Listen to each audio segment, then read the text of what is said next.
द्विघात समीकरण। पहला प्रश्न क्या है, जांच कीजिए कि क्या निम्न द्विघात समीकरण है। ये पहला प्रश्न है इसमें। तो ये कह रहा है कि ये द्विघात समीकरण है कि नहीं, तो इसको हम सॉल्व करेंगे। ठीक है ना, कक्षा 10वीं का सेट है। देखिए स्क्वायर लगा मतलब यही संख्या कितनी बार है, 2 बार है। तो लिखेंगे x + 1 x + 1 x का इसमें करें कितना आ जाएगा, x²। ठीक, x में 1 का करें कितना आएगा, x आ जाएगा। ठीक, x का 1 करेंगे x, देखो अब इसका x का इसमें x करेंगे तो x आ जाएगा, और 1 का 1 में करेंगे तो 1 ही आएगा। अब यहाँ पास 2 का x में करें कितना आएगा, 2x। 3 दूनी 6 माइनस की संख्या है। ठीक, अब इनको हम क्या करेंगे, जोड़ घटा लेंगे। तो x² x कितने हो गए, तो 2x हो गए। ठीक है, अब यहाँ पास देखना है आपको, यहाँ पास क्या है, 2x है, इस पर आ जाएगा तो माइनस में हो जाएगा। ठीक, और यहाँ +1 है, ये इस पर -1 है, तो इस पर -6 है, तो इस पर आएगा तो +6 हो जाएगा, बराबर 0। कितना आ जाएगा, x², ये प्लस माइनस घट जाएंगे। देखिए 2x प्लस में है, 2x माइनस में है, कितना आएगा, 0x। 6 1 7 बराबर 0। तो यह है द्विघात समीकरण, द्विघात समीकरण है।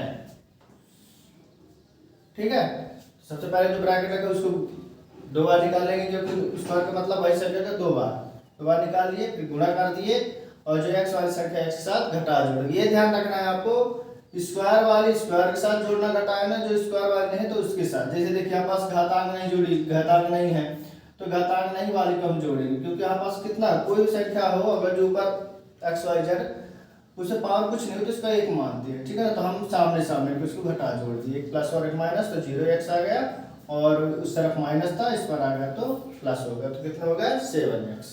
यह द्विघात समीकरण है। अतः यह दत्त समीकरण किसके सूत्र, इसका द्विघात समीकरण का सूत्र क्या होता है, ax² + bx + c = 0।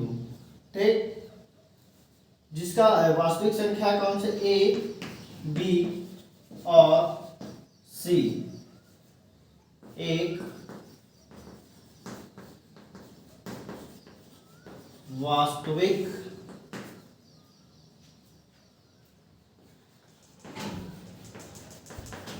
संख्या है जहां a बराबर नहीं है 0। ठीक है, यहाँ पास देखना गुणनखंड आपको ये वाली संख्या करना है, क्योंकि यहाँ ऑलरेडी है। ठीक है ना, तो यहाँ लिखेंगे x² - 2x 3 दूनी 6। अब ये माइनस गुणा कर माइनस क्या होता था, प्लस होता है 2x। ठीक, अब यहाँ पास ये वाली संख्या इस पर लाना, तो क्या आ जाएगा, x², ये माइनस का 2x है, इस पर प्लस का 2x है, तो इस पर आएगा तो माइनस का हो जाएगा, -2x -2x ये वाला, और ये प्लस में था, इस पर आएगा तो माइनस का 2x। मतलब बराबर किस पर आने पर चिन्ह चेंज हो जाती है, अगर जिस पर प्लस है तो इस पर माइनस आएगा, अगर जिस पर माइनस है तो इस पर जाएगा तो प्लस में हो जाएगा। ठीक है ना, अब यहाँ पास ये क्या है, प्लस में, तो इस पर आ जाएगा, कितने में हो जाएगा, इस पर माइनस में, इस पर आएगा तो प्लस में। ठीक, तो हो जाएगा x² - 4x + 6 = 0। ठीक है ना, अब इनको क्या करना है अपने को, यहाँ पास तो द्विघात समीकरण क्या होता है, ax² + bx + c = 0। अतः दत्त समीकरण तो a b और c एक वास्तविक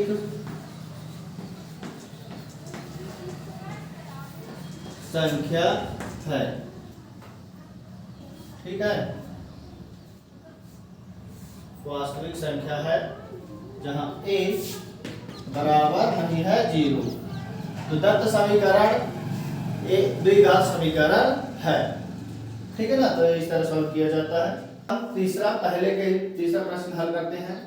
अब देखिए 2x का x में करें कितना आएगा 2x²। ठीक, गुणा करने पर घातांक जुड़ते हैं, एक यहाँ घातांक थी एक यहाँ, कितनी हो गई 2। ठीक है, 3 दूनी 6 माइनस का 6x क्योंकि x जुड़ा हुआ है, फिर प्लस एक x में करें कितना आएगा x आएगा, फिर एक का 3 में करेंगे -3 आ जाएगा।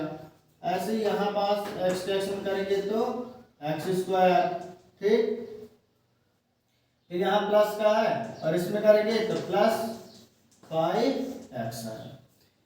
अब हमको क्या करना है कि जो संख्या x² के पास है तो x² के पास ले जाएंगे और जो x वाली संख्या है x पास, ये ध्यान रखना है सेम घातांक वाली सेम घातांक के पास जाएगी। तो घटेगी या जुड़ेगी ये डिपेंड करता है बराबर के उस पार कौन सा चिन्ह है।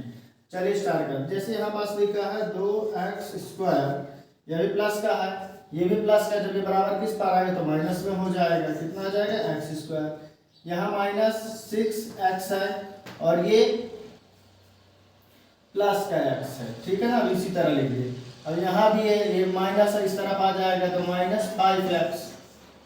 ठीक, अब यहाँ पास ये -3 तो -3 बराबर 0। अब देखना हमको घटा जोड़ देते हैं, यहाँ पास 2x² लिखा है x², तो ये घट जाएंगे, एक प्लस में है और एक माइनस में, कितना चाहिए x²। ठीक, अब यहाँ पास एक प्लस में है और एक माइनस में है तो कितना आ जाएगा ये -5 हो जाएगा, क्या आएगा -5। ये -5x और ये -5x जुड़ जाएंगे। ठीक, तो कितना हो जाएगा -10x -3 बराबर 0। तो ये हो गया, ये दत्त समीकरण है। अतः इसका सूत्र क्या है द्विघात समीकरण का? द्विघात समीकरण ax plus bx plus c बराबर 0। ठीक, जहां a b और c एक वास्तविक संख्या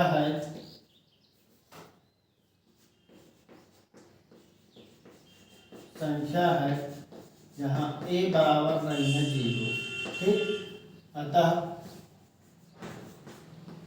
दत्त समीकरण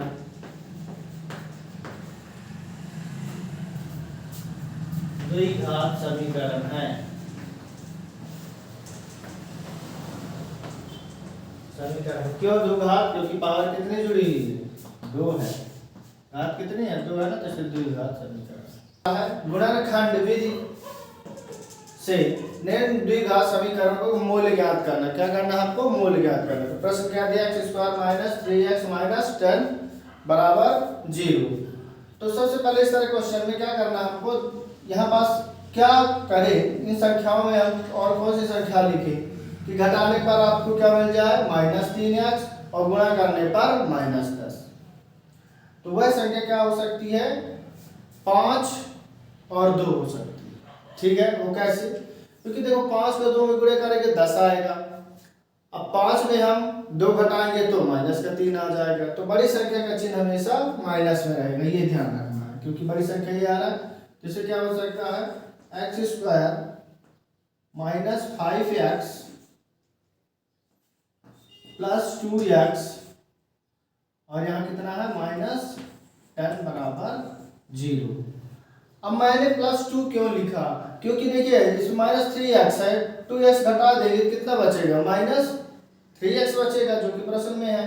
अब 5 दूनी 10 गुणा भी करेंगे तो क्या मिलेगा 10 मिलेगा माइनस का। तो चलिए स्टार्ट करते हैं। अब इनका हम जोड़ी निकालते हैं क्लियर। ठीक है ना, क्या निकाल इसमें से क्या 2 x है। ठीक है, तो एक x निकाले देते हैं x और x -5। ठीक, अब इनमें से हम क्या निकाल सकते हैं 2 निकालेंगे। ठीक, अंदर क्या रहेंगे x -5x। आपको ये क्वेश्चन होना चाहिए इसमें हम -5 क्यों निकाले, इसलिए निकाला है क्योंकि गुणा करने पर आपको यही संख्या प्राप्त होगी। देखिए 5 2 का x करेंगे 2x आएगा, 5 2 10 -10x। ठीक है ना, ऐसे यहाँ पास देखना एक्स का एक्स में करेंगे एक्स स्क्वायर आ गया, ठीक। अब 5 का एक्स में करेंगे तो -5x आ गया, ठीक। इस तरह किया जाता है। तो हमको मूल कौन कौन से प्राप्त हो गए, एक प्लस वाला हो गया x + 5 और दूसरा क्या मिल गया, बाहर बाहर का ले लेते हैं x, यहाँ माइनस के वाला है माइनस,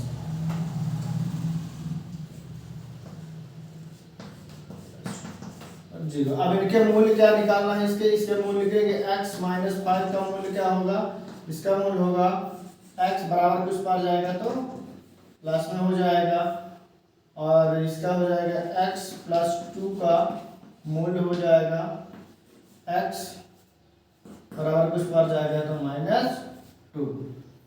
ये लिख देना है x² - 3x - 10 बराबर 0 का मूल्य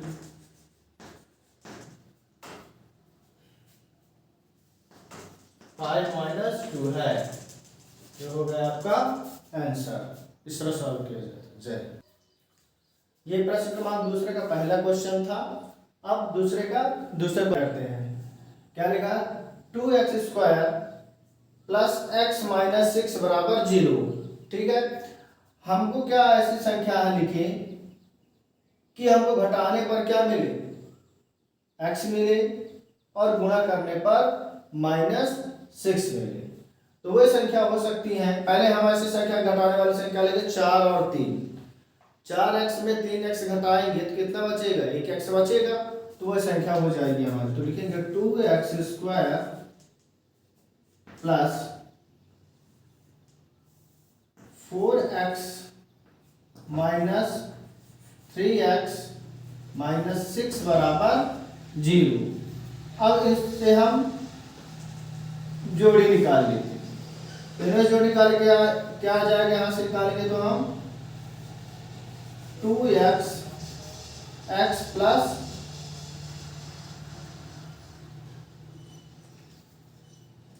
2। अब यहां से क्या निकाल सकते हैं हम,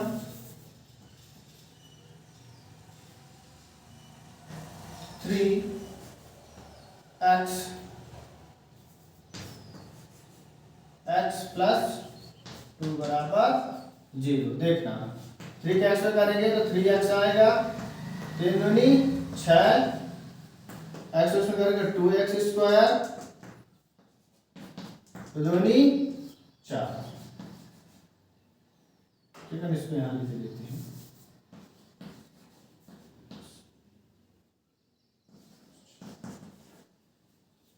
देखिए वही संख्या प्राप्त हो गई आपको, ठीक है। जो समीकरण देखिए घटाएंगे तो कितना मिलेगा, x मिलेगा, वो भी बड़ी संख्या के चिन्ह है।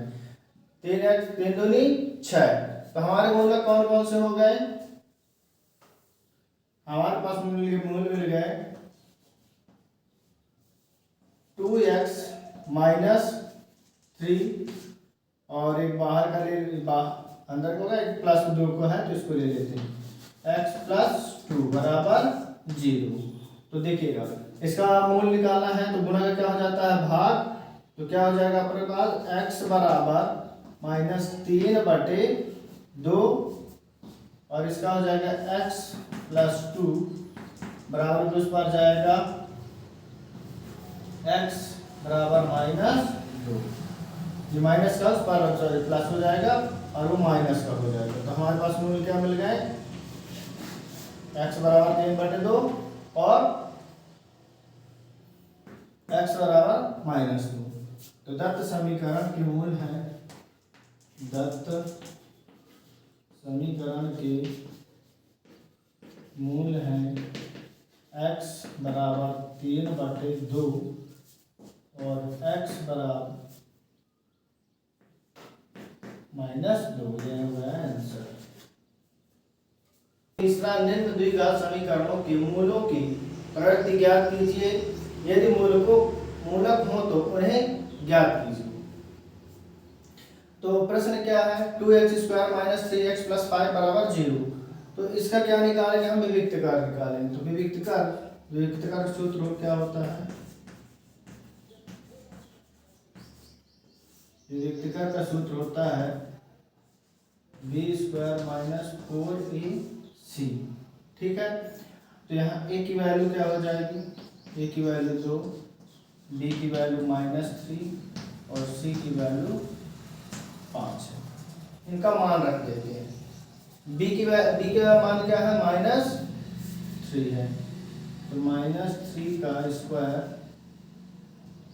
-4, ए की वैल्यू कितना है, 2 है, सी की वैल्यू कितना है, 5 है।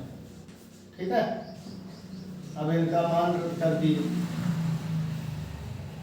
अब इन बार गुणा कर लेते, कितना आएगा, 10 ना, देखो माइनस, अंदर माइनस है, बाहर समघातांक, पहले बता जाएगा जो अंदर माइनस हो बाहर समघातांक हो तो प्लस हो जाता है। माइनस 4 3 4 दूनी 8, 8 5 40, तो यहाँ जाएगा 9 -40 बराबर कितना जाएगा, 31, माइनस का 31। चूंकि यह क्या नहीं है, क्योंकि माइनस में आ रहा, तो यह अतः वास्तविक मूल्यों का अस्तित्व नहीं है।